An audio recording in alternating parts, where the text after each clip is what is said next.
चला मित्रांनो, आपण काढूयात 8 सेमी लांबीची रेषा. ही ए बी रेषा दिलेली आहे आपल्याला 8 सेमीची. मग याला मी नाव दिलं ए बी रेषा आणि ही आहे 8 सेमीची.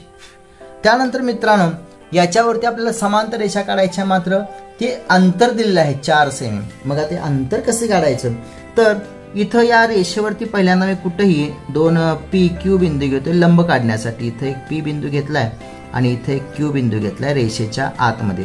त्यानंतर ए बिंदूमध्ये मी कंपास ठेवतोय, लोखंडी टोक ठेवतोय आणि एक ठराविक माप घेतोय मी आणि तिथे एक कंस काढतोय. ए बी रेषेला एक असा कंस काढलेला आहे मित्रांनो. पहा, एक नवीन बिंदू मिळाले, त्यांना पण नाव देऊया आपण. ह्याला नाव एक्स आणि ह्याला नाव दिलं वाय बिंदू.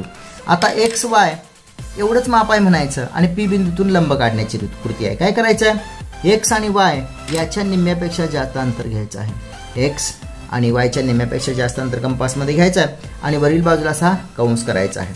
असा वरील बाजूला मी कंस केला आहे पहा. त्याचप्रमाणे ह्या एक्स बिंदूतून याला छेदणारा दुसरा कंस करायचा आहे. आता हा कंस जिथं परस्परांना छेदतोय तो बिंदू आहे आपला या ए बीचा लंब बिंदू. मग इथं लंब बिंदूला आपण हे जोडून घेऊया आणि ही रेषा वरील बाजूला मोठी काढा, किमान 5 सेमीच्या पेक्षा जास्त काढा, कारण आपल्याला वर 4 सेमी माप घ्यायचं आहे म्हणून. मग पहिल्यांदा ही कृती केली. 30 कृती आता क्यू मध्ये करूया. सेम कृती, सेम रचना.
याच 4 सेमी अंतरावरती छेद द्या.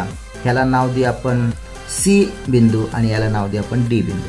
आता हे सी डी बिंदू एकमेकांना जोडायचे आहेत. आता हे सी डी बिंदू एकमेकांना जोडले मित्रांनो की आपल्याला समांतर रेषा ए बी रेषेला ही समांतर रेषा मित्रांनो मिळणार आहे. आपल्याला इथं ही रेषा काढा आणि ही पहा अगदी समान ए बी रेषेला, ही ए बी रेषा जेवढ्याच मापा म्हणजे हे दोन्ही अंतरावरती समान आहे. तर ही आपण कृती झालेली आहे आणि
बी बिंदूमध्ये 0 बिंदू लावलेला आहे.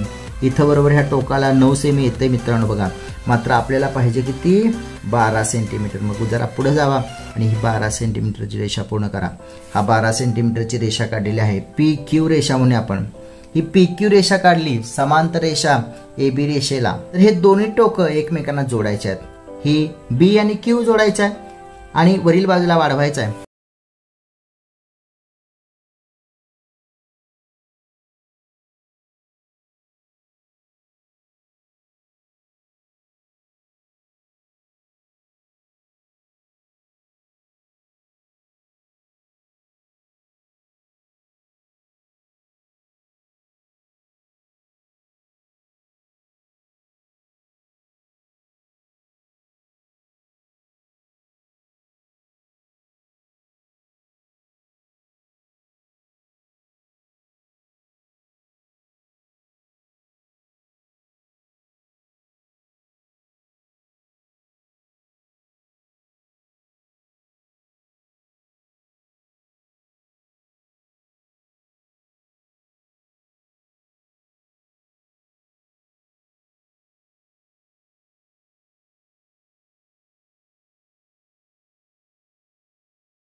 रचना आहे. प्रश्न पहा. कोणत्याही मापाचा कोन काढा व त्याचे 2 समान भाग करा. अतिशय सोपी रचना आहे. एक मी ए बी रेषा काढतोय कितीही मापाची. कोन काढायचे आपल्याला. याला मी नाव दिलं बी सी रेषा म्हणतो आपण. बी सी रेषा कोण आहे कारण ए बिंदू मला वरती काढायचा आहे. आता किती मापाचा म्हटल्यानंतर माप घ्यायची गरज नाही मित्रांनो. किती मापाचा, लहान मोठा, लघु कोन, विशाल कोन, तुम्हाला जो कोन आवश्यक आहे. शक्यतो लघु कोन काढा म्हणजे आकृती आपली छोटी होईल, आटोपशीर होईल. मग मी इथं हा लघु कोन काढलेला आहे. किती माप मला माहित नाही. हा जो बिंदू आहे याला मी नाव दिलं ए बिंदू. म्हणजे ए बी सी हा एक किती मापाचा. मी हा कोन काढून झाल्यानंतर मित्र याचे मात्र 2 समान भाग करायचे. आता याचे 2 समान भाग हा आपल्याला मापच माहित नाही. त्यामुळे आपण कोन मापकाने समान भाग करायचा प्रश्नच येत नाही.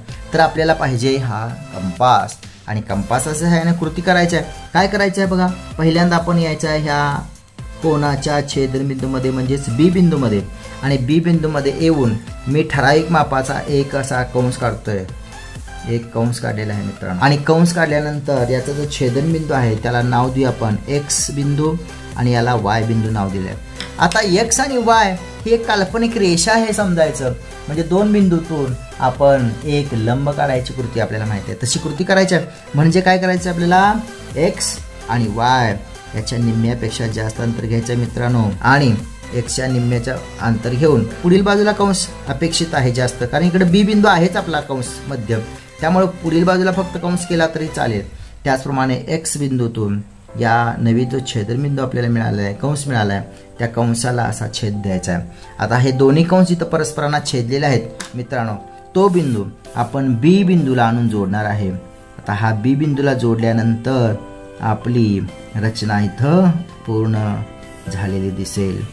हे पहा आपल्याला हा एक काय मापाचा आणि हा एक त्याच मापाचा असे 2 कोन आपल्याला मिळालेले इथं दिसत आहेत. याला आपण नाव देऊया पी बिंदू आणि ही रचना आपली पूर्ण झालेली आहे. इंटरमिजिएटचा 5वा प्रश्न आहे. 4था ब प्रश्न. कोणत्याही मापाचा कोन काढून त्याचे 4 समान भाग करा. असा प्रश्न आपल्याला उपप्रश्न आहे. चला मित्रांनो काढूया आपण. पहिल्यांदा एक कोन काढून घेतो मी कितीही मापाचा. त्यामुळे मोजायची काही काम नाही. ए बी सी हा मी कोन काढलेला आहे.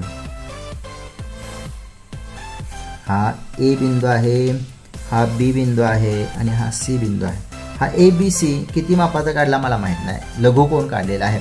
आता याचे 2 समान भाग मगाशी कृती केल्याप्रमाणे 2 समान भाग कृती करून घेऊया. बी मध्ये कंपास ठेवलेला आहे आणि एक ठराविक मापाचा मी असा मोठा एक कंस घेतलेला आहे आणि ह्या कंसाचे छेदनबिंदू आहेत त्यांना नाव दिलेलं आहे मी एक्स बिंदू आणि याला वाय बिंदू.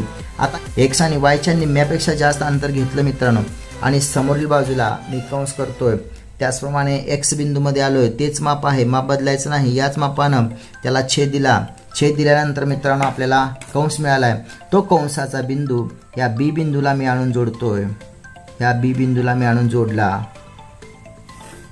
की आपल्याला इथं हे दोन छोटे छोटे समान कोन झालेले दिसत आहेत. याला आपण नाव देऊया पी बिंदू. आता मित्रांनो बघा काय रचना करायची आपल्याला. कोण लक्षात घ्या, ए बी पी. चला पी बिंदू मध्ये मी आलो. पी बिंदू मध्ये येऊन या कंसाच्या निम्म्यापेक्षा जास्त अंतर घेतले आणि समोरील बाजूला कंस केलेला आहे. त्याचप्रमाणे या एक्स मधून सुद्धा याला छेदणारा कंस काढलेला आहे. त्याचप्रमाणे आपण पी मधून तीच कृती इथं खालील बाजूला करून घेऊया. इकडे कंस काढलेला आहे आणि वाय मधून त्याला छेदणारा सुद्धा कंस काढलेला आहे. आता हे कंसाचे जे छेदनबिंदू आहेत ते छेदनबिंदू बी बिंदूला आणून जोडायचे आहे. बी बिंदूला मी हे जोडलं. त्याचप्रमाणे हा नवीन दुसरा बिंदू दुसऱ्या कोनातला तो मी पण बी बिंदूला आणून जोडतोय. आता इथं बघा हे छोटे छोटे हा हा हा आणि हा असे समान 4 कोन आपल्याला मिळालेले आहेत. या छेदनबिंदूला नाव देऊ आपण एल आणि याला नाव देऊया एम. म्हणजे आपले असे छोटे छोटे 4 समान कोन झालेले मित्रांनो इथे दिसत आहेत आणि इथं आकृती आपली पूर्ण झालेली आहे. यानंतर पुढच्या रचना मित्रांनो आपण पुढील भागामध्ये पाहणार आहोत. तोपर्यंत या आकृत्यांचा सराव करत रहा आणि पाहत रहा माझं YouTube चॅनल.